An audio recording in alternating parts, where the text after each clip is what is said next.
بسم الله الرحمن الرحيم هذا القرآن يوحدنا لطريق الخير يوجهنا الله تعالى أنزله ورسول الله معلمنا هذا القرآن يوحدنا لطريق الخير يوجهنا الله تعالى أنزله ورسول الله معلمنا هذا القرآن هو الهادي لأوائلنا وأواخرنا يدعو للعلم وللعمل لا شيء سواه يهذبنا هذا القرآن هو الهادي لأوائلنا وأواخرنا يدعو للعلم وللعمل لا شيء سواه يهذبنا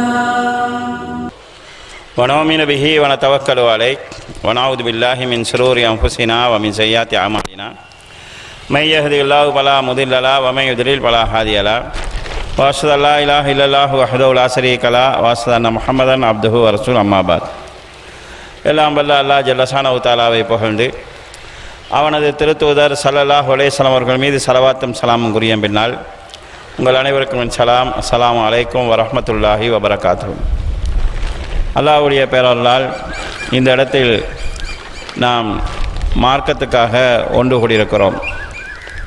நபி ஸல்லல்லாஹு அலைஹி வஸல்லம் அவர்கள் நோன்பாளிக்கு 2 விதமான மகிழ்ச்சிகள் இருப்பதாக சொன்னார்கள்.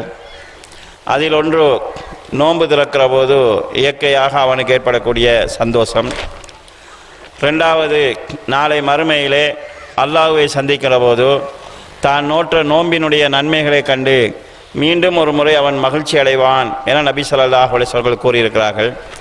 அந்த 2வது மகிழ்ச்சியை எல்லாம் வல்ல அல்லாஹ் ஜல்லஷானஹு தஆலா எனக்கும் உங்களுக்கும் தந்தருள்வானாக என வேண்டியவனாக இந்த உரைக்கு வருகிறேன். அன்புக்குரிய சகோதரர்களே, இந்த நிகழ்ச்சியிலே அல் குர்ஆன் ஒரு தெய்வீக வேதம் என்கிற அடிப்படையில் எனக்கு தலைப்பு தரப்பட்டிருக்கிறது. நாம் ரமலான் மாதத்தில் இருக்கிறோம், நோன்பு நோற்றிருக்கிறோம். இதற்கெல்லாம் காரணம் என்னவென்றால், இந்த ரமலான் மாதத்தில் அல்லாஹு தஆலா இந்த அல் குர்ஆனை அருளினான் என்பதுதான். ஷஹ்ர் ரமலான் அல்லதி உன்சில பீஹில் குர்ஆன். ரமலான் மாதம் எவ்வளவு சிறப்பானதென்றால் அதில்தான் அல் குர்ஆன் அருளப்பட்டது என்று அல்லாஹு தஆலா சொல்கிறான். கண்ணியத்துக்குரிய சகோதரர்களே, நபி ஸல்லல்லாஹு அலைஹி வஸல்லம் அவர்களுக்கு அல்லாஹ் ஏராளமான அற்புதங்களை வழங்கியிருந்தான். அந்த அற்புதங்களிலெல்லாம் மிகப்பெரிய அற்புதமாக வாழ்ந்து கொண்டிருக்கக்கூடிய அற்புதமாக இந்த திருக்குர்ஆன் தான் நபி ஸல்லல்லாஹு அலைஹி வஸல்லம் அவர்களால் சொல்லப்படுகிறது. குர்ஆன் மகத்துவமானது. ஏனென்றால் அது அல்லாஹ்விடமிருந்து வந்திருக்கிறது.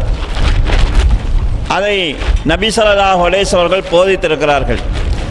அல்லாஹ்விடமிருந்து நபி ஸல்லல்லாஹு அலைஹி வஸல்லம் அவர்களுக்கு அந்த குர்ஆனை மலக்குகளுடைய தலைவர் ஜிப்ரீல் அலைஹிஸ்ஸலாம் அவர்கள் கொண்டு வந்திருக்கிறார்கள். இந்த குர்ஆனை வைத்திருக்கக்கூடிய நாங்கள் உண்மையில் குர்ஆனுடைய முழுமையான மகத்துவத்தை உணராமல் அதை புறக்கணிக்கும் விதத்தில் நடந்து கொள்கிறோம். அன்புக்குரிய சகோதரர்களே, இந்த உலகத்திலே அல்லாஹ்வால் வழங்கப்பட்ட வேதங்களில் திருத்தங்கள் செய்யப்படாமல், மாற்றங்கள் செய்யப்படாமல், முழுமையாக அதன் புனிதத்துவத்தோடு இருக்கக்கூடிய ஒரே ஒரு வேதம் அல் குர்ஆன் மட்டும்தான். இந்த அல் குர்ஆனுடைய ஆரம்பத்தை அல்லாஹு தஆலா எப்படி அமைக்கிறான் என்றால், அலிஃப் லாம் மீம் ஸாலிகல் கிதாப் லா ரைப ஃபீஹ். இது வேத நூல், இதில் சந்தேகமில்லை, இது அதாவது தக்வா உடையவர்களுக்கு நேர்வழி காட்டும் என்று அல்லாஹு தஆலா சொல்கிறான். நீங்கள் இந்த உலகத்திலே ஏராளமான புத்தகங்களை நாங்கள் பார்க்கிறோம். எந்த புத்தகத்தை யார் எழுதினாலும் அதற்கு ஒரு முன்னுரை எழுதுவார்கள். அந்த முன்னுரையிலே எவ்வளவு பெரிய அறிஞராக இருந்தாலும் ஒரு கருத்து போடுவார்கள். நான் எழுதியதில் ஏதாவது குறைகள் இருந்தால், ஏதாவது தவறுகள் இருந்தால், ஏதாவது திருத்தங்கள் இருந்தால் சுட்டி காட்டுங்கள், நன்றியோடு ஏற்றுக்கொள்வேன், அடுத்த பதிப்பில் திருத்திக் கொள்வேன். இப்படித்தான் புத்தகம் எழுதக்கூடிய எல்லாருமே எழுதுவார்கள். ஆனால் அல் குர்ஆன் எப்படி ஆரம்பிக்கிறதுனா லா ரைப ஃபீ, இதுல எந்த சந்தேகமும் கிடையாது. இந்த உலகத்திலே ஒரு புத்தகத்தை எழுதிவிட்டு இந்த புத்தகத்தில் எந்த பிழையும் இல்லை, எந்த தவறும் கிடையாது என்று சவால் விடக்கூடிய துணிச்சல் உலகத்தில் யாருக்குமே இருக்காது. இது அல்லாஹ்விடமிருந்து வந்த வேதம் என்பதனால் இதில் எந்த தவறும் கிடையாது, எந்த முரண்பாடும் கிடையாது, இதில் எந்த சந்தேகமும் கிடையாது என்று வேதத்தின் ஆரம்பத்திலேயே சொல்லப்படுகிறது. இதுவே இது ஒரு இறைவனிடமிருந்து வந்த வேதம் என்பதற்கான அடையாளமாக இருப்பதை நாம் பார்க்கலாம். அன்புக்குரிய சகோதரர்களே, நபி ஸல்லல்லாஹு அலைஹி வஸல்லம் அவர்கள் திருக்குர்ஆனை போதிக்கிற நேரம் அவர்களை பார்த்து பலரும் பலவிதமான பேச்சுக்களை சொன்னார்கள். இந்த குர்ஆன் ஒரு கவிதை, ஒரு கவிஞருடைய வார்த்தை என்று சொன்னார்கள். இந்த குர்ஆன் இவருக்கு யாரோ சொல்லிக் கொடுக்கிறார்கள், அதைத்தான் இவர் சொல்கிறார் என்றெல்லாம் சொன்னார்கள். அல்லாஹ் தஆலா அவர்களுக்கும் அவர்கள் காலத்தில் வாழ்ந்த அகில உலக மக்களுக்கும் உலகம் அழியும் காலம் வரைக்கும் வாழக்கூடிய எல்லா மக்களுக்கும் ஒரு சவாலை அல் குர்ஆனில் விட்டான். வயின் குந்தும் ஃபீ ரைபி மிம்மா நஸல்னா அலா அப்தினா, எங்கள் அடியார் மீது நாங்கள் இறக்கிய இந்த வேதத்திலே உங்களுக்கு சந்தேகம் இருந்தால் ஃபஅத்து பி சூரத்தின் மின் மிஸ்லி, அதை போன்ற ஒரே ஒரு அத்தியாயத்தையாவது நீங்கள் கொண்டு வாருங்கள். வதுஉ சுஹதாஅக்கும் மின் தூனில்லாஹி இன் குந்தும் சாதிகீன், இதற்கு உங்களுக்கு யார் யார் வேண்டுமோ அவ்வளவு பேரையும் கூப்பிட்டுக் கொள்ளுங்கள். அல்லாஹ்வை தவிர உங்களுக்கு யார் வேண்டுமோ அவ்வளவு பேரையும் அழைத்து கொண்டு இதை போன்ற ஒரே ஒரு சூறாவை கொண்டு வாருங்கள். ஃபஇல்லம் தஃஅலு, அப்படி நீங்கள் செய்யவில்லை என்றால் வலன் தஃஅலு, செய்யவில்லை என்றால் என்ற பேச்சுக்கே இடம் கிடையாது, உங்களால் செய்ய முடியாது. ஃபத்தக்குன் நாரல்லதி வகூதுஹன் நாசு வல் ஹிஜாரா, மனிதர்களையும் கற்களையும் விறகுகளாக போடக்கூடிய நரகத்தை நீங்கள் பயந்து கொள்ளுங்கள். உயர்ந்தத்தில் காபிரீன், அது காபிர்களுக்காக தயார் பண்ணப்பட்டிருக்கிறது என்று அல்லாஹு தஆலா சொல்கிறான். இங்கு அல்லாஹு தஆலா அன்றிருந்த எல்லா மக்களையும் பார்த்து ஒரு சவால் விடுகிறான். நீங்கள் தனித்து செய்ய வேண்டும் என்கிற அவசியம் கிடையாது. வேறு இன்னொரு வசனத்தில் அல்லாஹு தஆலா நீங்கள் மனிதர்கள் ஜின்கள் எல்லாரையும் சேர்த்துக் கொள்ளுங்கள், அல்லாஹ்வை தவிர உங்களுக்கு யார் வேண்டுமோ அவ்வளவு பேரையும் சேர்த்துக்கொண்டு இதை போன்ற ஒரு சூறாவை கொண்டு வாருங்கள் என்று அல்லாஹு தஆலா சவால் விடுகிறான். இந்த சவால் இதுவரைக்கும் முறியடிக்கப்படாமல் இருக்கிறது என்றால் இது இறை வேதம், அல்லாஹ்வுடைய வார்த்தை என்பதை தவிர வேறு எந்த காரணமும் கிடையாது. உலகத்தில் யாராவது ஒருவர் ஒரு கவிதையை பாடிவிட்டு இதை போன்ற ஒரு கவிதையை உலகத்தில் யாராலும் பாட முடியாது என்று சவால் விட முடியாது. ஆனால் நபி ஸல்லல்லாஹு அலைஹி வஸல்லம் அவர்களுக்கு கவிதை தெரியாது, அவர் இலக்கியம் படித்தவர் கிடையாது, எழுதவோ வாசிக்கவோ தெரியாது இருந்த நிலையில் இந்த குர்ஆனை கொண்டு வருகிறார்கள், அல்லாஹ்விடமிருந்து பெற்று சொல்கிறார்கள், சவால் விடப்படுகிறது. கண்ணியத்துக்குரிய சகோதரர்களே, இந்த சவாலின் அடிப்படையில் நாங்கள் ஒரு அக்கீதாவுடைய ஒரு முக்கியமான அம்சத்தை நாங்கள் புரிந்து கொள்ள வேண்டும். அதாவது, ஏன் குர்ஆனை போல இன்னொருவரால் கொண்டு வர முடியாது, இந்த அடிப்படையை நாங்கள் விளங்கிக் கொள்ள வேண்டும். அல்லாஹ் தஆலாவிடத்திலே பண்புகள் இருக்கிறது, அந்த பண்புகளுக்கு நிகராக யாரும் வர முடியாது. ஆனால் அந்த பண்புகளில் சிலது மனிதர்களுக்கு இருக்கும், அல்லாஹ்வுக்கு அதிலே அவர்கள் சமமாக முடியாது, நிகராக முடியாது. அல்லாஹ் தஆலா பசீர், பார்ப்பவன், நாங்களும் பார்க்கிறோம், ஆனால் அல்லாஹ்வுடைய அளவுக்கு எங்களால் பார்க்க முடியாது, உலகத்தில் யாராலும் பார்க்க முடியாது. அல்லாஹ் தஆலா சமீ, கேட்கக்கூடியவன், எங்களுக்கும் மக்கள் பேசுவது கேட்கிறது, ஆனால் எங்களுடைய கேள்வி சக்தி என்கிறது ஒரு அளவு, அல்லாஹ்வுடைய சக்தி என்கிறது எல்லை மீறியது, நிகரில்லாதது. இதே போல அல்லாஹ் தஆலா பேசக்கூடியவன், அல்லாஹ் பேசினால் அல்லாஹ்வுக்கு சமனாக நிகராக யாராலும் பேச முடியாது. இந்த அடிப்படையில் அல் குர்ஆனை பொறுத்தளவில் கலாமுல்லா, அல்லாஹ்வுடைய பேச்சு, அல்லாஹ்வுடைய பேச்சுக்கு நிகராக உலகத்தில் யாராலும் பேச முடியாது. அந்த அடிப்படையில் தான் குர்ஆன் இந்த சவாலை விடுகிறது. இந்த சவால் இதுவரைக்கும் உலகிலே முறியடிக்கப்படவில்லை, இனியும் முறியடிக்கப்படாது. எனவே குர்ஆனை போல ஒன்றை இன்னொருவரால் கொண்டு வர முடியாது என்பது இது ஒரு தெய்வீக வேதம் என்கிறதுக்கான எடுத்துக்காட்டாக இருக்கிறது. உலகத்திலே சில விசேஷமான திறமை படைத்தவர்களாக இருப்பார்கள், அந்த திறமையை வைத்து அவர்களை சிலர் புகழுவார்கள்.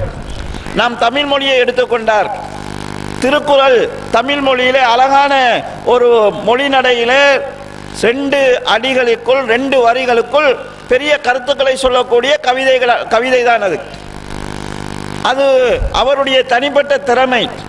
அதனால் அவரை தெய்வீக புலவர் என்று சொல்வார்கள். ஆனால் அவரோ அல்லது அவருடைய திருக்குறளிலே எங்கேயுமே இது கடவுளமிருந்து வந்தது என்று சொல்லப்படவில்லை. மக்கள் மதிப்புக்காக, ஒரு புகழுக்காக அதை சொல்கிறார்கள். தெய்வீக புலவர் என்று சொல்கிறார்கள். அவருடைய திருக்குறளை உலக பொதுமறை என்று சொல்வார்கள்.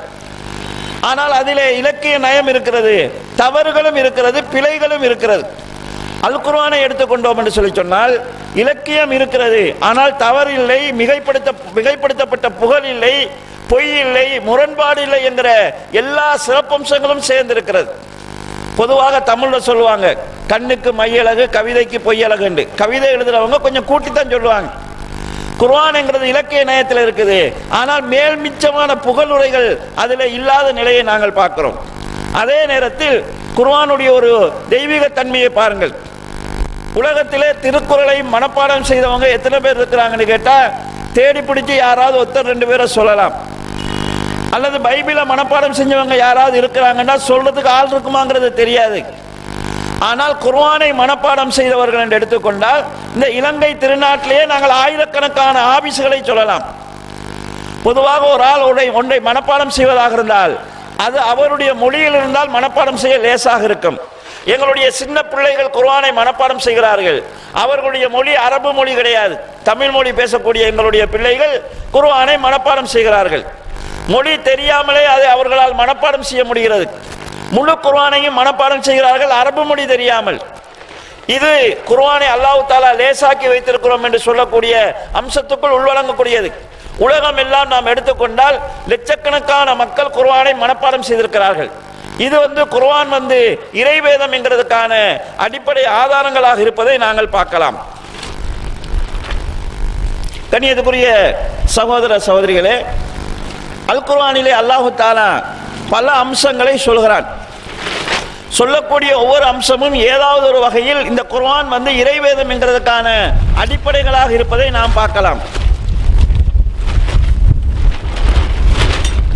எங்களுக்கெல்லாம் தெரிந்த வரலாறு தான், ஆரம்ப காலத்திலே நூஹ் அலைஹிஸ்ஸலாம் அவருடைய காலத்திலே அவர்கள் பிரச்சாரம் செய்கிற போது அந்த மக்கள் கடுமையாக அதை எதிர்த்தார்கள். அவர் அந்த மக்களை இரவு பகலாக அழைத்தார், தனியாக பேசினார், பப்ளிக்கா பேசினார். அந்த மக்கள் அதை ஏற்றுக்கொள்ளவில்லை. கடைசியிலே அல்லாஹ்விடத்திலே துஆ செய்தார். அந்த துஆவினுடைய விளைவாக மிகப்பெரிய வெள்ளப்பெருக்கு ஏற்பட்டது. அவர் ஒரு கப்பல் செய்தால் அவரும் அவரோடு இருந்த மூமின்களும் அந்த கப்பலிலே ஏறிக்கொண்டார்கள். வெள்ளம் அதாவது கலை புரண்டு ஓடியது. அந்த வெள்ளம் எல்லை மீறி சென்றது. அந்த காலத்தில் இருந்த அதாவது நிராகரிப்பாளர்கள் அந்த வெள்ளத்தினால் அழிக்கப்பட்டார்கள். இது வரலாறு. இந்த வரலாற்றிலே முடிவிலே நூஹ் அலைஹிஸ்ஸலாமுடைய கப்பல் தண்ணிக்கு மேலே பெய்த்து கடைசியில வெள்ளம் நின்றதுக்கு பிறகு மழை நின்று தண்ணி வத்துகிறது. வத்தி கொண்டு வருகிற போது ஒரு மலையில் அந்த கப்பல் நின்றது. மலையில கப்பல் நிற்க கீழே தண்ணி வத்தி தரைக்கு தண்ணி முடிஞ்சதுக்கு பிறகு அவங்க தரைக்கு வந்தாங்க. அல் குர்ஆனிலே அல்லாஹ் தஆலா இந்த சம்பவத்தை பல இடங்களிலே சொல்லி காட்டுகிறான். இந்த சம்பவம் எங்களுக்கும் தெரிந்த சம்பவம் தான். ஒரு இடத்துல அல்லாஹ் தஆலா சொல்கிறான், வ ஹமல்நாஹு அலா ذات அல்வாஹிம் வ துசுர். ஆணிகள் அடைக்கப்பட்ட பலகைகளால் செய்யப்பட்ட கப்பலில் அவர்களை நாங்கள் சுமந்தோம். தஜ்ரீபி அய்யுனினா ஜஸாஅல் லிமன் கான.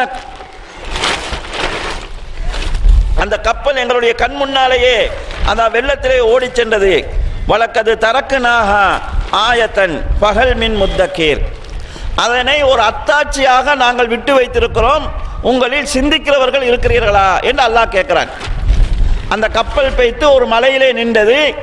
அதை ஒரு அத்தாட்சியாக நாங்கள் விட்டு வைத்திருக்கிறோம் என்று அல்லாஹ் தஆலா சொல்கிறான்.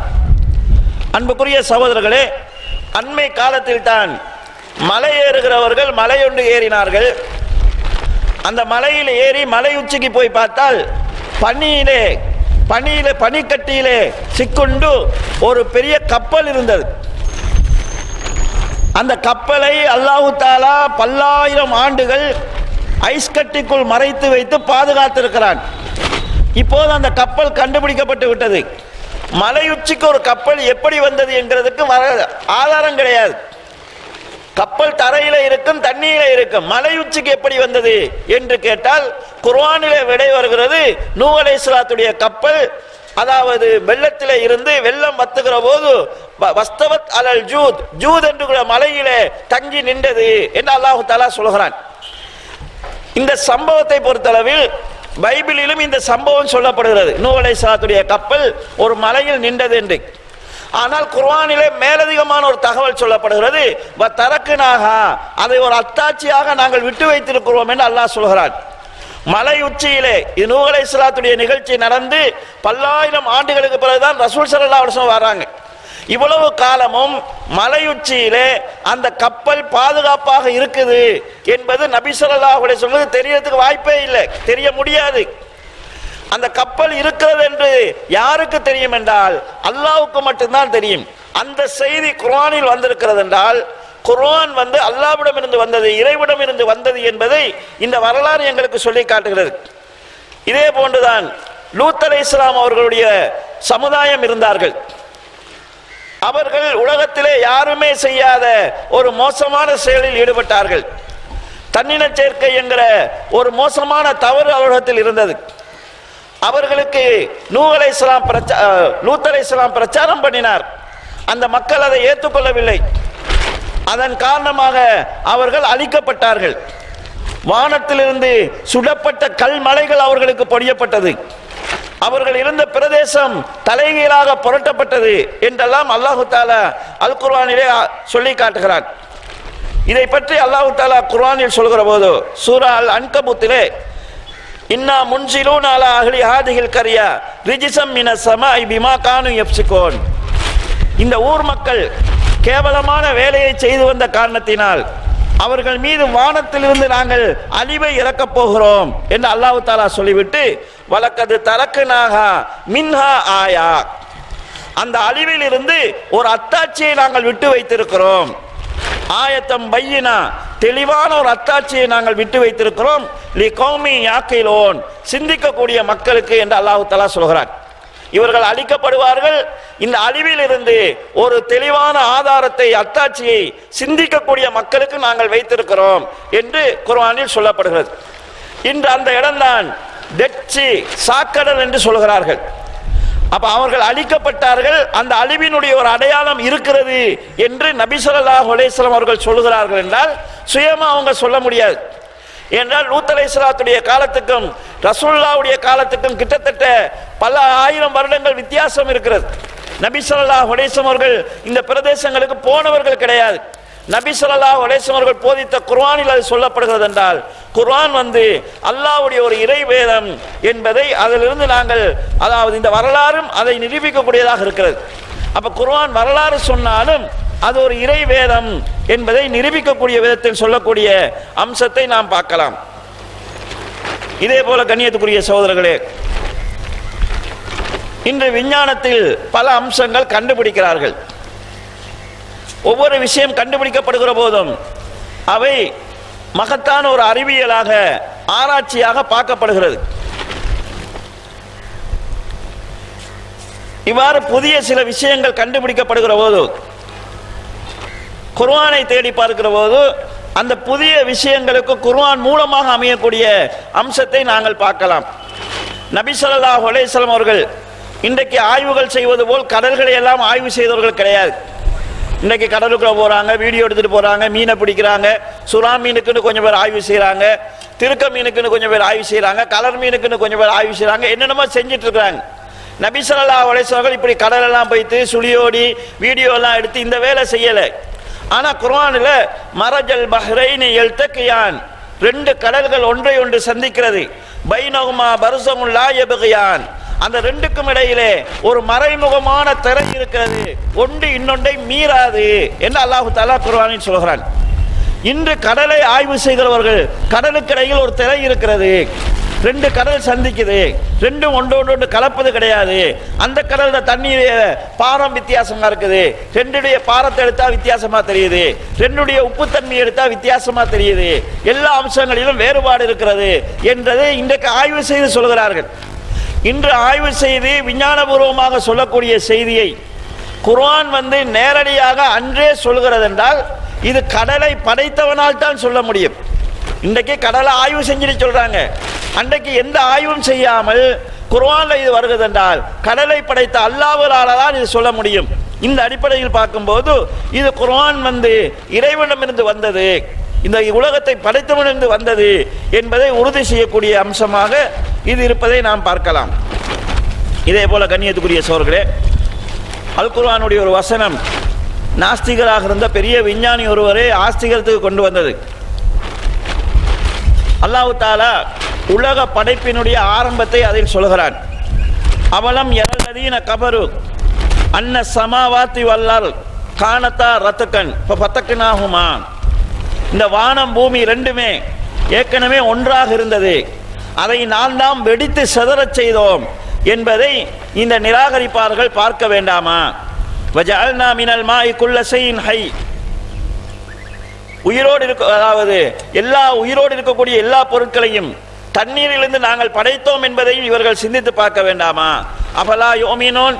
இந்த உலகம் எப்படி படைக்கப்பட்டது என்பதை பார்த்து, தண்ணீரிலிருந்து எப்படி உயிர்கள் படைக்கப்பட்டது என்பதை பார்த்தாவது இவர்கள் விசுவாசிக்க வேண்டாமா என்று அல்லாஹு தஆலா கேட்கிறான். அன்புக்குரிய சகோதரர்களே, இந்த பிரபஞ்சம் எல்லாமே ஏற்கனவே ஒன்றாக இருந்தது, பிறகு வெடித்து சிதறியது. அந்த சிதறலால் தான் இந்த வானம் பூமி கோள்கள் எல்லாம் உருவானது என்று அண்மை காலமாக விஞ்ஞானிகள் சொல்கிறார்கள். இதற்கு பெருவெடிப்பு கொள்கை என்று ஒரு பேர் சொல்வார்கள். அல்லாஹ் தஆலா இதை சொல்லிவிட்டு எப்படி கேட்கிறான், அஃபலா யுமினூன், நீங்க இப்பயாவது விசுவாசிக்க வேண்டாமான்னு கேட்கிறான். இந்த வானம் பூமி எல்லாம் எப்படி படைக்கப்பட்டது, ஏற்கனவே ஒன்றாக இருந்தது, வெடிச்சு சிதறியது, வஹுவ துஹான், புகை மண்டலமாக இருந்தது என்றெல்லாம் குர்ஆன் சொல்லுகிறது என்றால் நபி ஸல்லல்லாஹு அலைஹி வஸல்லம் அவர்கள் சொந்தமாக சொல்ல முடியாது. இந்த வானம் பூமிகளை யார் வெடித்து சிதற வச்சு படைத்தானோ அவனே சொன்னால் தவிர வேறு யாரும் அந்த காலத்தில் சொல்ல முடியாது. எனவே இது வானம் பூமிகளை படைத்தவனால் அருளப்பட்ட வேதம் என்பதற்கான அடையாளமாக இந்த செய்திகள் இருக்கிறது. இதே போல முதலாவது இறங்கிய குர்ஆன் வசனம், அல் குர்ஆனுடைய முதல் வசனம், இக்ரா பிஸ்மி ரப்பிக்கல்லதி ஹலக், படைத்த உங்களுடைய இறைவனுடைய பெயரால் ஓதுங்கள். அந்த இறைவன் எப்படி படைத்தான்? ஹலக்கல் இன்சான மின் அலக், அவன் மனிதனை அதாவது அலக் என்கிற நிலையிலிருந்து படைத்தான் என்று குர்ஆனில் அல்லாஹு தஆலா சொல்கிறான். அலக் என்பதற்கு அதாவது ஒட்டி கொண்டிருப்பது அட்டை பூச்சி. அட்டை பூச்சி என்ன செய்யா நல்ல இந்த பகுதி ஆக்களுக்கு தெரியாது, மலைநாட்டு பகுதியில் பார்த்தீங்கன்னா ஒரு வகை அட்டை இருக்குது, மேல கொட்டிக்கும், எங்களோட ரத்தத்தை உறிஞ்சி குடிக்கும். அது தானாக உளுந்தால் தான், நம்ம கழட்டி எடுத்தால் நமக்கு அதில் விஷம் நிற்கும்லாம் சொல்லுவாங்க. அப்போ ஒட்டி கொண்டிருக்கக்கூடிய ஒரு அட்டை பூச்சி வடிவிலிருந்து அவன் மனிதனை படைத்தான் என்று குர்ஆன் சொல்கிறது. இந்த வசனத்தை ஆய்வு செய்து மிகப்பெரிய ஒரு விஞ்ஞானி இஸ்லாத்துக்கு வருகிறார். அவர் அதை பற்றி அதாவது தனியாக ஒரு புத்தகம் எழுதுகிறார். விஞ்ஞான ஒளியில் பைபிளும் குர்ஆனும் என்கிற பேரில் ஒரு புத்தகம் எழுதியிருக்கிறார். அதில் இதை சம்பந்தமாக அவர் சொல்கிறார், இன்றைக்கு மனிதன் கருவில் இருக்கும்போது வெளியிலிருந்து ஸ்கேன் பண்ணி உள்ளதெல்லாம் பார்க்குறாங்க. ரசூல் ஸல்லல்லாஹு அலைஹி வஸல்லம் காலத்தில் உள்ளதை யாரும் பார்க்க முடியாது.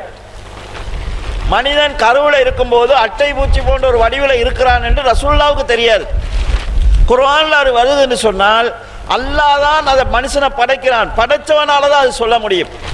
எனவே தான் இந்த சூறாவை ஆரம்பிக்கும் போது படைத்த உங்களுடைய இறைவனுடைய பெயரை சொல்லி நீங்கள் ஓதுங்கள் என்று அல்லாஹ் சொல்கிறான்.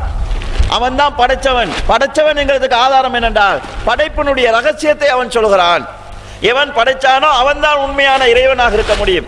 அந்த இறைவனை நீங்கள் அறிந்து கொள்வதாக இருந்தால் படைப்பை பற்றி அவன் சொல்றான், அதை கேளுங்கள். குர்ஆனில் ஏராளமான வசனங்களில் கருவறை பற்றிய ரகசியங்கள் சொல்லப்படுகிறது. குர்ஆன் சொன்ன ரகசியங்கள் இன்று விஞ்ஞானத்தால் உறுதி செய்யப்பட்டிருக்கிறது. அது உறுதி செய்யப்படுகிற ஒவ்வொரு காலமும் குர்ஆன் இறை வேதம் என்கிறது வலுவாக மக்களுக்கு அதாவது உறுதியாக மக்களுக்கு தெரிய வருகிறது. இந்த அடிப்படையிலே குர்ஆனில் வரக்கூடிய ஏராளமான விஞ்ஞானத்தோடு தொடர்பான அம்சங்களும் இந்த குர்ஆன் இறை வேதம் என்கிறதை எங்களுக்கு எடுத்து சொல்கிறது. அடுத்ததாக கண்ணியத்துக்குரிய சகோதரர்களே, இந்த குர்ஆன் இந்த விஞ்ஞானத்தை சொல்வதற்காகவோ அல்லது முழுமையாக வரலாறு சொல்வதற்காகவோ சொல்லப்படவில்லை. மக்களுக்கு நேர்வழி காட்டுவதற்காகத்தான் குர்ஆனில் அல்லாஹ் தஆலா இந்த செய்திகளை சொல்கிறான். சொல்லப்படக்கூடிய வரலாறுகளில் நேர்வழிக்கு தேவையான தகவல்கள் இருக்கும். அதே நேரத்தில் ஈமான் கொள்ள தேவையான விஷயங்கள் அதில் இருக்கும். குர்ஆனுடைய அடிப்படை என்னவென்று சொன்னால் ஒரு தூய்மையான அக்கீதாவை இஸ்லாம் சொல்கிறது, குர்ஆன் ஊடாக சொல்கிறது. அதுதான் இறைவன் ஒருவன், அவனுக்கு நிகர் இல்லை, சமன் இல்லை, அவன் ஒருவன் மாத்திரம்தான் வணங்கப்பட வேண்டும், அவனை தவிர வேறு யாருக்கும் எந்த வணக்கமும் செய்யப்படக்கூடாது. குர்ஆனுடைய இந்த அக்கீதாவை நீங்கள் எடுத்து பார்த்தீர்கள் என்றால் நூஹ் அலைஹிஸ்ஸலாத்துடைய போதனையிலிருந்து ரசூல் ஸல்லல்லாஹு அலைஹி வஸல்லம் போதனை வரைக்கும் ஒன்றாகவே இருக்கும். அதுல எந்த மாற்றங்களும் இருக்காது. நூஹ் அலைஹிஸ்ஸலாமும் இதைத்தான் அந்த மக்களுக்கு சொன்னார்கள். ரசூல் ஸல்லல்லாஹு அலைஹி வஸல்லம் அவர்களுக்கு வரைக்கும் இடையில வந்த மூசா அலைஹிஸ்ஸலாமாக இருந்தாலும் சரி, ஈசா அலைஹிஸ்ஸலாமாக இருந்தாலும் சரி, எல்லா இறை தூதர்களும் இந்த அக்கீதாவை சொன்னார்கள். தூய்மையான ஒரு அக்கீதா சொல்லப்பட்டிருக்கிறது. உலகத்தில் ஏராளமான வேதங்கள் இருக்கிறது. மக்களுடைய கைகள் விளையாடிய வேதங்கள். அந்த வேதங்களில் சில இடங்களில் ஏகத்துவம் சொல்லப்பட்டிருக்கும், ஓரிர கொள்கை சொல்லப்பட்டிருக்கும், இறைவன் ஒருவன் என்று சொல்லப்பட்டிருக்கும், ஒன்றே குலம் ஒருவனே தேவன் என்றெல்லாம் சொல்லப்பட்டிருக்கும். ஆனால் அந்த வேதத்தை முழுமையாக படைத்தால் ஏனைய இடங்களில் மனிதர்கள் கடவுளாக்கப்பட்டிருப்பார்கள், இறை தூதர்கள் இறைவனுடைய அந்தஸ்துக்கு உயர்த்தப்பட்டிருப்பார்கள், நல்லவர்கள் வல்லவர்கள் என்று போற்றப்பட்டவர்கள் எல்லாம் இறைத்தன்மைக்கு உயர்த்தப்பட்டிருப்பார்கள். ஆனால் குர்ஆனிலே சூரத்துல் ஃபாத்திஹாவிலிருந்து சூரத்துல் நாஸ் வரைக்கும் எந்த சூறாவை பார்த்தாலும் இந்த களங்கம் இருக்காது. அல்லாஹ் ஒருவன் என்கிறது எப்படி ஆரம்பத்தில் இருந்ததோ அதே போன்று இருக்கும். எந்த விதமான இடைச்சல்களும் இல்லாமல், எந்த விதமான மிகைப்படுத்தல்களும் இல்லாமல் தெளிவாக அக்கீதா சொல்லப்பட்ட ஒரு இறை வேதமாக குர்ஆன் இருக்கிறது. இந்த அக்கீதாவை பாதுகாப்பதும் அந்த அக்கீதாவில் நாம் உறுதியாக இருப்பதும் குர்ஆனுடைய அடிப்படையான நோக்கங்களில் ஒன்றாக இருக்கும். இதே போல கண்ணியத்துக்குரிய சகோதரர்களே, இந்த குர்ஆன் மக்களுக்கு சட்டதிட்டங்களை சொல்கிறது. அவன் வாழ்வதற்கு தேவையான சட்டதிட்டங்களை சொல்கிறது. அந்த சட்டதிட்டங்களில் அன்றாட வாழ்வையில் அவன் தனிப்பட்ட முறையில் கடைபிடிக்க வேண்டிய சட்டதிட்டங்கள் இருக்கிறது. அரசு என்கிற அடிப்படையில் குற்றவியல் சட்டதிட்டங்கள் இருக்கிறது. இபாதத்துக்களோடு சம்பந்தப்பட்ட சட்டதிட்டங்கள் இருக்கிறது. இந்த சட்டதிட்டங்களும் இது ஒரு இறை வேதம் என்பதற்கான எடுத்துக்காட்டாக இருக்கிறது. இன்னைக்கு இதை வைத்து இஸ்லாத்தை நிறைய பேர் விமர்சிக்கிறார்கள். உதாரணமாக அரசோடு சம்பந்தப்பட்ட சட்டதிட்டங்களை எடுத்து பார்த்தோம் என்றால், குற்றவியல் சட்டங்கள், இஸ்லாம் திருடியவனுக்கு கையை வெட்ட சொல்கிறது. திருமணம் முடித்தவர் விபச்சாரம் செய்தால்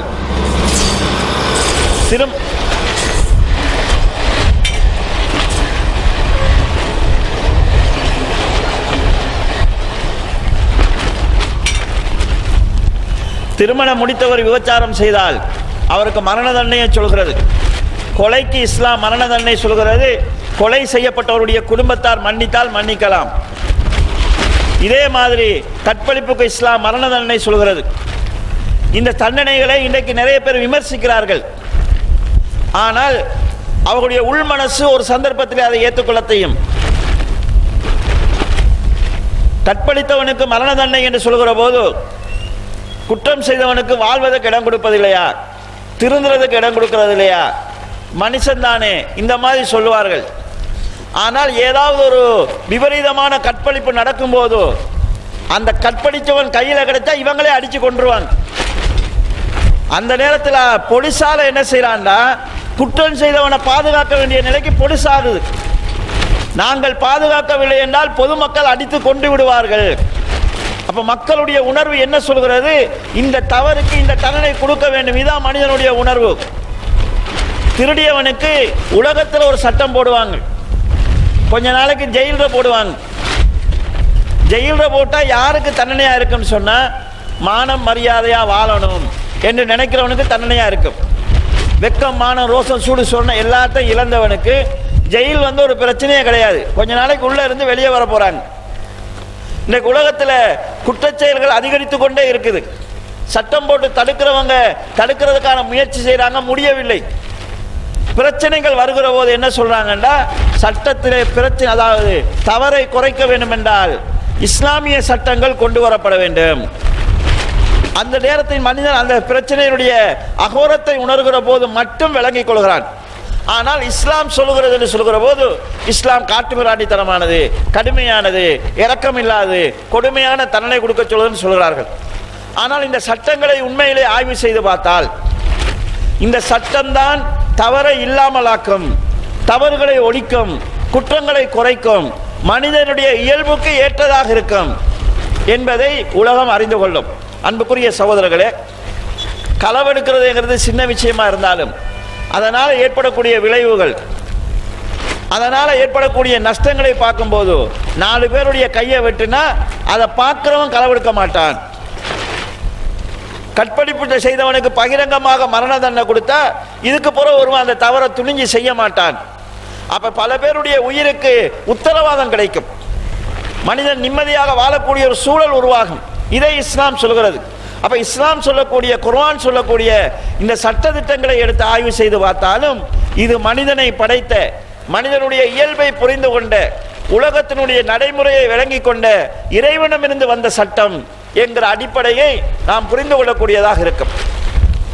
இதே போல கண்ணியத்துக்குரிய சகோதரர்களே, குர்ஆன் ஹதீஸ் சொல்லக்கூடிய சின்ன சின்ன விஷயங்களாக இருக்கலாம், அன்றாட வாழ்க்கைக்கு தேவையான செய்திகளாக இருக்கலாம்.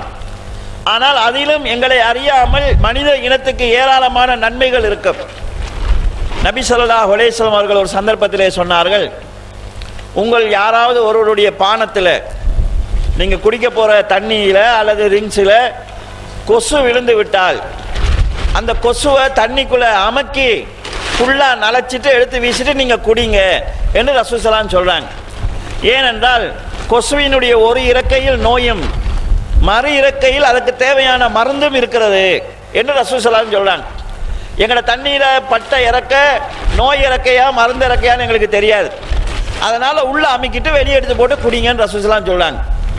கடந்த காலத்தில் வாழ்ந்த சிலர் இது என்ன அருவருப்பாக இருக்குது, கொசுவை தண்ணிக்குள்ள அமுக்கி போட்டு அதை குடிக்கிறதா என்று இதை கேட்டாங்க. ஆனால் அண்மையில் தான் இந்த ரசூல் ஸல்லல்லாஹு அலைஹி வஸல்லம் சொன்ன இந்த செய்தி ஆய்வு மூலமாக நிறைய தெரிய வருகிறது. ஒரு விஞ்ஞானிக்கு திடீர்னு ஒரு சந்தேகம் வருகிறது. கொசுவை பார்க்கிறாரு, பார்த்தோன்னே அவருக்கு ஒரு சந்தேகம் வருகிறது. எல்லாத்தையும் கிருமிகள் பாதிக்குது, எல்லாத்தையுமே கிருமிகள் பாதிக்குது, அதில் போய் மொச்சிறவங்களுக்கு நோய் வருகிறது. இந்த கொசு எல்லாமே அசுத்தங்களை தான் நிற்குது, அசிங்கங்களை தான் நிற்குது. இந்த கொசுவுக்கு எப்படி கிருமி பாதிக்காமல் இருக்குது? இப்போ கொசு மொக்கக்கூடிய பொருட்களை சாப்பிடாதீங்க, சாப்பிட்டா உங்களுக்கு நோய் வரும்னு சொல்கிறாங்க. அப்போ கொசு மலத்திலையும் இருக்குது, சலத்திலையும் இருக்குது, குப்பையிலையும் இருக்குது, எல்லாத்திலையும் இருக்குது. அப்போ இந்த கொசுக்கு நோய் வரணுமே, ஏன் இந்த கொசுவுக்கு நோய் வருகிறது இல்லை, இந்த கிருமி ஏன் கொசுவை தாக்குது இல்லை என்கிற சந்தேகம் அவர் ஆய்வு செய்கிறார். அந்த ஆய்வில் அவர் எடுத்த முடிவு என்னன்னு சொன்னால், இந்த கிருமிகளிலிருந்து தற்காத்துக் கொள்ளக்கூடிய அளவுக்கான ஒரு நிவாரணம் கொசுவிலேயே இருக்குது என்கிறத கண்டுபிடிக்கிறார். இதை நபி ஸல்லல்லாஹு அலைஹி வஸல்லம் அவர்கள் அன்றைக்கு சொல்லி எங்களை வாழ்க்கைக்கு தேவையான ஒரு சட்டத்தை சொல்றாங்க. இப்போ இஸ்லாம் சொல்லக்கூடிய ஒரு சட்டமாக இருந்தால் அந்த சட்டமும் இது அல்லாஹ்விடமிருந்து வந்தது என்பதற்கான ஆதாரமாக இருக்கும். அது இன்றைக்கு தெரியாட்டி நாளைக்கு தெரியலாம், நாளைக்கு தெரியாட்டி நாளண்டைக்கு தெரியலாம், காலதாமதமாகலாமே தவிர தவறாக இருக்காது. அப்ப குர்ஆன்ல சொல்லப்படக்கூடிய சட்டங்கள் அதுவும் அல்லாஹ்வுடைய இறைவனிடமிருந்து வந்தது என்பதற்கான அடையாளமாக இருக்கும், ஆதாரமாக இருக்கும். உதாரணமாக, திருமணம் முடித்து ஒருவர் தலாக் சொல்லிவிட்டால், தலாக் சொல்லப்பட்ட அந்த மனைவி திரும்ப இன்னொரு கல்யாணம் முடிக்கிறதாக இருந்தால் 3 மாத தீட்டுக்கள் ஏற்பட்டு அதிலிருந்து அவங்க சுத்தமாகிற காலம் வரைக்கும் காத்திருக்கணும். அதற்கு பிறகுதான் அவங்க இன்னொரு புதிய திருமணம் செய்யணும். இது ஒரு சட்டம். எதுக்கு 3 மாதம் இருக்கணும்? வயிற்றுல குழந்தை இருக்குதா இல்லையான்னு தெரியணும். வயிற்றுல குழந்தை இருக்குதா இல்லையாங்கிறத யூரின் டெஸ்ட் பண்ணா தெரிஞ்சுக்கலாம். இதுக்கு 3 மாதம் காத்திருக்கணுமா என்கிற ஒரு சந்தேகம் வரலாம். அண்மையில் ஒரு யூத விஞ்ஞானி இந்த சட்டத்தை எடுத்து ஆய்வு செய்கிறார். ஆய்வு செஞ்சுட்டு அவர் ஒரு புதுனமான அதாவது ஒரு அற்புதத்தை காண்கிறார்.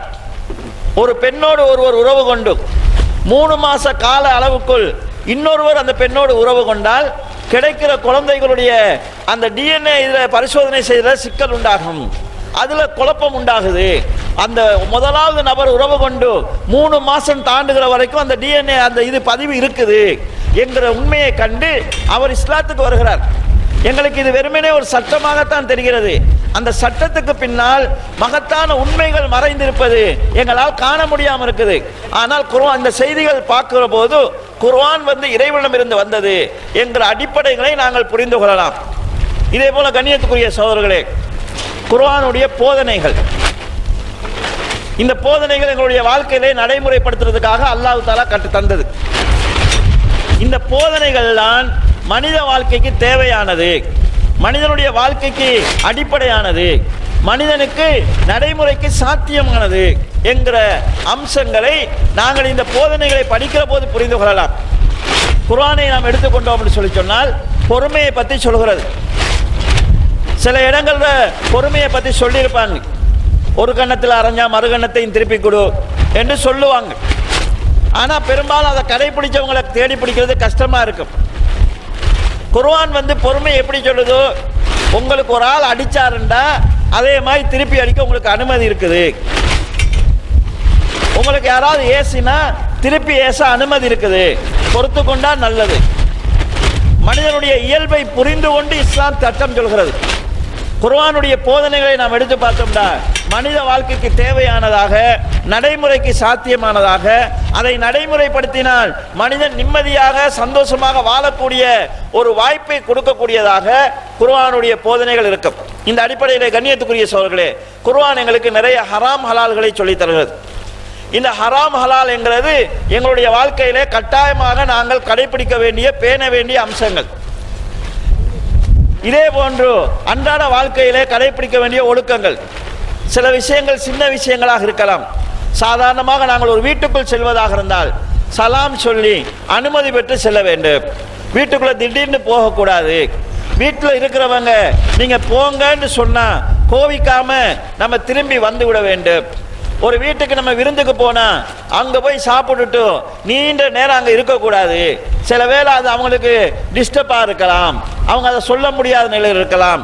இப்படி அன்றாட வாழ்க்கைக்கு தேவையான சின்ன சின்ன விஷயங்களையும் குர்ஆன் எங்களுக்கு சொல்லித் தருகிறது. அதே போன்று எங்களுடைய நட்போதனைகள் என்று சொல்லக்கூடிய பிற மனிதர்களோடு எப்படி நடந்து கொள்ளணும், தர்மம் செய்வது எப்படி இருக்கணும், பேச்சு முறை எப்படி இருக்கணும் என்கிற பல அம்சங்களையும் எங்களுக்கு குர்ஆன் கற்றுத் தருகிறது. அந்த போதனைகளை எடுத்து பார்த்தோம் என்று சொன்னால் அந்த போதனைகளும் மனிதனுடைய இயல்பை புரிந்து கொண்டு ஒருவனிடமிருந்து வந்த போதனை என்பதை எடுத்துச் சொல்வதாக இருக்கும். கண்ணியத்துக்குரிய சகோதரர்களே, இவ்வாறு குர்ஆனை நாம் எடுத்து பார்த்தோம் சொன்னால் குர்ஆன் ஒரு இறை வேதம் என்கிற அடிப்படையை நாங்கள் பல கோணங்களில் பார்க்கலாம், பல கோணங்களில் புரிந்து கொள்ளலாம். இந்த குர்ஆன் இன்றைக்கு எங்களுடைய கையில் இருக்குது. இந்த குர்ஆனை நாம் எப்படி நடத்துகிறோம், குர்ஆனோடு எங்களுக்கு இருக்கக்கூடிய தொடர்பு என்ன? நபி ஸல்லல்லாஹு அலைஹி வஸல்லம் அவர்கள் இந்த குர்ஆனை மக்களுக்கு போதித்திருக்கிறார்கள். லேசா போதிச்சாங்களா? இந்த குர்ஆனை போதிக்கிறதுக்காக எத்தனை பிரச்சனை அவங்க சந்திச்சிருக்கிறாங்க, எத்தனை போர்க்களங்களை அவங்க சந்திச்சிருக்கிறாங்க. குர்ஆனின் அடிப்படையில் வாழ்வதற்காக சஹாபாக்கள் எத்தனை தொல்லைகளை கண்டிருக்கிறாங்க, எவ்வளவு பிரச்சனைகளை எதிர்கொண்டிருக்கிறாங்க. இன்றைக்கு எங்களுடைய கையில குர்ஆன் இருக்கிறது. குர்ஆனுடைய போதனைகளுக்கு எப்பயாவது எங்களுடைய நாட்டிலும் பிரச்சனை வருகிறது. உதாரணமாக ஹிஜாப் குர்ஆனுடைய போதனைகளில் ஒன்று. இப்ப அந்த ஹிஜாபுக்கு பிரச்சனை வருகிறது, எதிர்த்து பேசப்படுகிறது. இது வெறும் பேச்சாக இருக்கிறது. ஆரம்ப கால சஹாபாக்களுடைய காலத்தில் அவங்க தொழுவதற்கு கூட பிரச்சனைப்பட்டிருக்கிறாங்க. ரசூல் ஸல்லல்லாஹு அலைஹி வஸல்லம் அவர்கள் கஅபாவிலே தொழுகிற போது அவருடைய சுஜூதில் இருக்கும் போது அவருடைய மேலில் அழுகிய ஒட்டக குடல்கள் போடப்பட்டது. அப்ப தொழுகிறதுக்கு பிரச்சனைப்பட்டிருக்கிறாங்க, குர்ஆனை ஓதுறதுக்கு பிரச்சனைப்பட்டிருக்கிறாங்க. எனவே நாங்க குர்ஆன்ங்கிறது எங்களிடத்தில் லேசாக வரல. இதை எடுத்த ரசூல் ஸல்லல்லாஹு அலைஹி வஸல்லம் சிரமப்பட்டு தான் குர்ஆனை சுமந்தாங்க. ஆயிஷா அவங்க சொல்றாங்க, ஒரு நாள் ரசூல் ஸல்லல்லாஹு அலைஹி வஸல்லம் அவர்கள் என்னுடைய மடியிலே தலை வைத்து படுத்திருக்கும் போது அவருக்கு வஹி வந்தது. அந்த வஹியினுடைய பாரத்தினால் என்னுடைய கால்கள் 2 துண்டாக மாறிவிடுமோ என்று நான் பயப்படக்கூடிய அளவுக்கு ரசூல் ஸல்லல்லாஹு அலைஹி வஸல்லம் வெயிட் கூடியது, பாரம் கூடியது என்று ஆயிஷா நாயகி சொல்கிறார்கள். குர்ஆனை நபி ஸல்லல்லாஹு அலைஹி வஸல்லம் சிரமத்தோடு தான் சுமந்தார்கள். அதை சிரமத்தோடு தான் பிரச்சாரம் செய்தார்கள், சிரமத்தோடு தான் நடைமுறைப்படுத்தினார்கள். ஆனால் இந்த குர்ஆன் எங்களுடைய கையில் இருக்குது. இன்றைக்கு அந்த குர்ஆனுக்கு நாங்கள் கொடுக்கக்கூடிய மரியாதை என்ன? குறைந்தபட்சம் அந்த குர்ஆன் எங்களால் ஓதப்படுகிறதா? இன்றைக்கு மார்க்கத்தோடு இருக்கிறவர்கள், மார்க்கத்தோடு பேணுதலாக இருக்கிறவர்களுடைய வாழ்க்கை கூட குர்ஆனோடு தூரமாக இருக்கிறது. குர்ஆன் ஓதுகிற அந்த பண்பு அதிகமாக நிறையவே குறைந்து போயிருக்கிறது. ஒரு நாளில் சில நிமிடங்கள் கூட குர்ஆனை படிப்பதற்காக, குர்ஆனை ஓதுவதற்காக எங்களால் செலவழிக்க முடியாமல் இருக்கிறது. அல்லாஹ் தஆலா நபியை பார்த்து சொல்கிறான், குல் உமிர்து அன் அகூன மினல் முஸ்லிமீன் வ அன் அத்லுவல் குர்ஆன். நபியே, முஸ்லிம்களில் ஒருவனாக இருக்குமாறும் குர்ஆனை ஓதுமாறும் நான் ஏவப்பட்டுள்ளேன் என்று இந்த மக்களிடத்தில் சொல்லுங்கள் என அல்லாஹ் தஆலா சொல்கிறான். குர்ஆனை ஓத வேண்டும் என்கிற ஏவல் கட்டளை நபி ஸல்லல்லாஹு அலைஹி வஸல்லம் அவர்களுக்கு இருந்தது என்பதை இந்த குர்ஆன் வசனம் சொல்கிறது. குர்ஆனை ஓத வேண்டும் என்கிற கட்டளை நபிக்கே இருக்குது. ஆனால் நாங்கள் இன்றைக்கு என்ன நினச்சிக்கிறோம்னு சொன்னால், குர்ஆனை ஓதுறது சின்ன பிள்ளைகளோட வேலை, அதுக்கு மദ്രஸா போகிற பிள்ளைகளோட வேலை. மദ്രஸா ஓதி முடியும் வரைக்கும் அவங்க குர்ஆன் ஓதணும், அதுக்கப்புறம் அவங்களுக்கு குர்ஆன் ஓதாட்டி பிரச்சனை இல்லை என்கிற மாதிரியான மனநிலை தான் எங்களிடத்தில் இருக்குது. நபி ஸல்லல்லாஹு அலைஹி வஸல்லம் அவர்கள், இப்னு மஸ்ஊத், இன்னும் சில சஹாபாக்களிடத்தில் குர்ஆனை நீங்கள் ஓதுங்க. அப்போ அவங்க கேட்பாங்க, யார் ரசூலல்லாஹ், அல்லாஹ் உங்களுக்கு தான் குர்ஆனை இறக்கலாம், நாங்கள் ஓதி நீங்கள் கேட்கணுமா என்று சொல்கிற போது, இல்லை நீங்கள் ஓதி நான் கேட்க விரும்புகிறேன் என்று நபி ஸல்லல்லாஹு அலைஹி வஸல்லம் அவர்கள் பிறரை குர்ஆனை ஓதச் சொல்லி தான் கேட்டிருக்கிறார்கள். குர்ஆனை ஓதுவதை, கேட்பதை ஒரு இபாதத்தாக இஸ்லாம் சொல்லியிருக்கிறது. இந்த நிலைகள் இன்றைக்கு இல்லாமல் போகுது. குர்ஆனில் சொல்லப்பட்டிருக்கக்கூடிய கருத்துக்களை படிக்க வேண்டும் என்கிற ஆர்வம் இல்லாமல் போகிறது. சாதாரணமாக ஒரு நாளைக்கு ஃபேஸ்புக்கு 2 மணித்தியாலம் 3 மணித்தியாலம் ஒதுக்குற நமக்கு குர்ஆனுக்காக 10 நிமிஷமோ 15 நிமிஷமோ ஒதுக்க முடியாமல் போயிருக்கிற நிலையை நாங்கள் பார்க்கிறோம். எனவே கண்ணியத்துக்குரிய சகோதரர்களே, குர்ஆன் இறைவேதம், இது மிகப்பெரிய ஒரு அற்புதம். நபி ஸல்லல்லாஹு அலைஹி வஸல்லம் அவர்களுக்கு கொடுக்கப்பட்ட அற்புதங்களிலே நீடித்த நிலையான அற்புதம் என்று எங்களுக்கு குர்ஆன் இருக்கிறது. இந்த குர்ஆனை இன்றைக்கு வெளியுள்ளவர்கள் ஆய்வு செய்கிறார்கள். அவங்க ஆய்வு செய்து ஆச்சரியப்பட்டு இஸ்லாத்துக்கு வர்றாங்க. குர்ஆனை ஓதுகிறவர்கள் அதனுடைய உண்மையை புரிந்து கொண்டு சத்திய இஸ்லாத்தின் பக்கம் வருகிறார்கள். வந்து அவங்களும் இஸ்லாத்தை பிரச்சாரம் செய்கிறவங்களா மாறுறாங்க. ஆனால் குர்ஆனை உடைய இந்த சமுதாயம், நாங்கள் குர்ஆனை புறக்கணிக்கப்பட்ட ஒன்றாக அல்லது எங்களுடைய வீடுகளில் ஒதுக்கி வைக்கப்பட்ட ஒன்றாக ஆக்கியிருக்கிறோம். நாளை மறுமையிலே நபி ஸல்லல்லாஹு அலைஹி வஸல்லம் அவர்கள் அல்லாஹ்விடத்திலே ஒரு முறைப்பாடு செய்வார்கள். யா ரப், இன்ன கௌமி இத்தகது ஹாதல் குர்ஆன மஹ்ஜூரா. என்னுடைய இறைவனே, எனது சமுதாயம் இந்த குர்ஆனை வெறுக்கத்தக்க ஒன்றாக எடுத்துக்கொண்டது. குர்ஆன் வெறுக்கத்தக்கது என்று சொன்னால் ஓதுவதிலே வெறுப்பு, படிப்பதிலே வெறுப்பு, பார்க்கிறதுல வெறுப்பு, பின்பற்றுவதில் வெறுப்பு என்று இருந்தால் நாளை மறுமையிலே எங்களுக்கு எதிராக ரசூல் ஸல்லல்லாஹு அலைஹி வஸல்லம் அல்லாஹ்விடத்தில் முறைப்பாடு வைப்பாங்க. ரசூல் ஸல்லல்லாஹு அலைஹி வஸல்லம் ஷஃபாத்து கிடைக்கணும்னு நம்ம ஆசைப்படுறோம். இந்த உம்மத்துக்கு ரசூல் ஸல்லல்லாஹு அலைஹி வஸல்லம் ஷஃபாத்து செய்வாங்க. சிலருக்கு தனிப்பட்ட முறையில் ஷஃபாத்து செய்வாங்க. அந்த ஷஃபாத்து நமக்கு கிடைக்காதான்னு நாங்கள் நினைக்கிறோம். ஆனால் ஒரு கூட்டத்துக்கு எதிராக ரசூலுல்லாஹ் பேசுவாங்க. அந்த கூட்டம் குர்ஆனை புறக்கணித்த கூட்டம். அன்புக்குரிய சகோதரர்களே, குர்ஆனை புறக்கணித்தால் அந்த குர்ஆனை புறக்கணித்தவர்களுக்கு எதிராக நபி ஸல்லல்லாஹு அலைஹி வஸல்லம் அவர்கள் அல்லாஹ்விடத்தில் முறைப்பாடு செய்வாங்க. இன்றைக்கு குர்ஆன்ங்கிறது சின்ன பருவத்திலிருந்தே பிள்ளைகளுக்கு வெறுப்பாக ஆக்கப்படுகிறது. குர்ஆனை ஓதுறதுங்கிறது தண்டனையாக மாறி இருக்குது. வீட்டில் பிள்ளைகள் ரொம்ப கலைச்சல் பண்ணா, ரொம்ப டிஸ்டர்ப் பண்ணா, உம்மாமார் கடைசியா அந்த பிள்ளைக்கு போடுற ஒரு பொம்ஸ் என்னன்னு சொன்னா, மிச்சம் கரைச்சல் பண்ணா குர்ஆன் எடுத்து ஓத வைப்பேன். அப்படி சொன்னோன்னே பிள்ளைகள் பயந்துருது, ஆகா அடிச்சாலும் பரவாயில்ல வாங்கிட்டு விளையாடிட்டு இருக்கலாம், குர்ஆனை வச்சு ஓத வைக்க போறாங்களான்னு சொல்லி குர்ஆனை ஓதுவதை ஒரு தண்டனையா பார்க்கிறாங்க. அந்த நிலைக்கு மக்கள் உருவாக்கப்பட்டிருக்கிறார்கள் சொன்னால் நாங்கள் குர்ஆனை வெறுக்கத்தக்க ஒன்றாக ஆக்கியிருக்கிறோம் என்றாகும். நாங்கள் அப்படி எடுத்துக்கொண்டால் நாளை மறுமையில எங்களுக்கு எதிராக நபி ஸல்லல்லாஹு அலைஹி வஸல்லம் அவர்கள் அல்லாஹ்விடத்தில் முறைப்பாடு செய்யக்கூடிய ஒரு துர்ப்பானிக்க நிலை ஏற்படலாம். எனவே கண்ணியத்துக்குரிய சகோதரர்களே, குர்ஆனுடைய பெருமை பேசுவதல்ல முக்கியம், குர்ஆனோடு நாங்கள் தொடர்பை அதிகரிக்க வேண்டும். எங்களுக்கு குர்ஆனோடு என்ன நெருக்கம் இருக்கிறது, அந்த நெருக்கத்தை நாங்கள் கூட்டிக் கொள்ள வேண்டும். ஒவ்வொரு முஸ்லிமுக்கும் குர்ஆனோடு ஒரு பிணைப்பு இருக்க வேண்டும். அது அல்லாஹ்விடமிருந்து வந்தது. அல்லாஹ்விடமிருந்து வந்த குர்ஆனோடு நாங்கள் தொடர்பு வைக்கவில்லை என்றால் அல்லாஹ்வோடு இருக்கக்கூடிய தொடர்பை அறுத்தவர்களாக நாங்கள் ஆளாகுவோம். எனவே கண்ணியத்துக்குரிய சகோதரர்களே, ரமலான் குர்ஆனுடைய மாதம். இந்த ரமலானுடைய மாதத்தில் இருந்தாவது நாம் குர்ஆனோடு ஒரு நெருக்கத்தை உருவாக்கிக் கொள்வதற்கு, குர்ஆனோடு ஒரு பிணைப்பை உண்டாக்கிக் கொள்வதற்கு, குர்ஆனோடு நெருங்கிய பிணைப்பை உண்டாக்கிக் கொள்வதற்கு முயற்சி செய்ய வேண்டும்.